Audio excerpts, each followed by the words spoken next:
Everyone, this is Nandini. Mirror theory of ஹாப்பினஸ்னா என்னன்னு சொல்லவா? டக்குன்னு எல்லாரும் போய் கண்ணாடி முன்னாடின்னு அழகா சிரிங்க. அதில் என்ன தெரியுது? உங்களோட அழகான ஸ்மைலிங் ஃபேஸோட ரிஃப்ளெக்ஷன் தெரியுதா? இதுக்கு அப்படியே ஆப்போசிட்டா ஒரு மாதிரி சோகமான மைண்ட் செட்டோட உம்முன்னு போய் நின்று பாருங்க.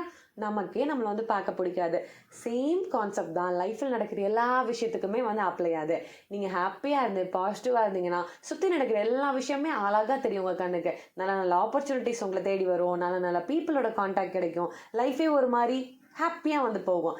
இதுக்கு ஆப்போசிட்டாக நீங்கள் ஒரு மாதிரி ஃப்ரஸ்ட்ரேட்டடாக இருந்தீங்கன்னா சுற்றி நடக்கிற சின்ன சின்ன விஷயம் கூட உங்கள் எமோஷன்ஸை ட்ரிகர் பண்ணி உங்களை இன்னும் ஒரு மாதிரி சேடான பர்சனாக வந்து மாற்றிடும். அதனால தான் சொன்னேன், இது வந்து மிரர் தியரி ஆஃப் ஹாப்பினஸ்னு. மிரர் என்ன பண்ணோம்? நம்ம என்ன காட்டுறோமோ அதான் ரெஃப்ளெக்ட் பண்ணி காட்டும் இல்லையா?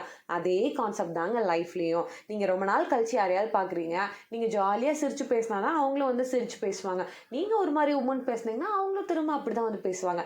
சிம்பிளாக சொல்லணும்னா இது ஒரு எனர்ஜி எக்ஸ்சேஞ்ச் மாதிரி தான் வச்சுக்கோங்களேன். அண்ட் எப்பயுமே நீங்கள் வந்து உங்களை ஹாப்பியான பர்சனாக, லக்கியான ஒரு பர்சனாக வந்து கன்சிடர் பண்ணிக்கணும். ஸோ அந்த விஷயங்களை திரும்ப திரும்ப நம்ம லைஃப்பில் வந்து ரிஃப்ளெக்ட் ஆகி சூப்பராக வந்து நம்ம வந்து இருப்போம். நெக்ஸ்ட் டைம் இனிமேல் நம்ம லைஃப் ஏண்டா இப்படி இருக்குது அப்படின்னு யோசிக்கிறதுக்கு முன்னாடி நம்ம எப்படி அதுக்கிட்டு இருக்கோம்னு யோசிச்சு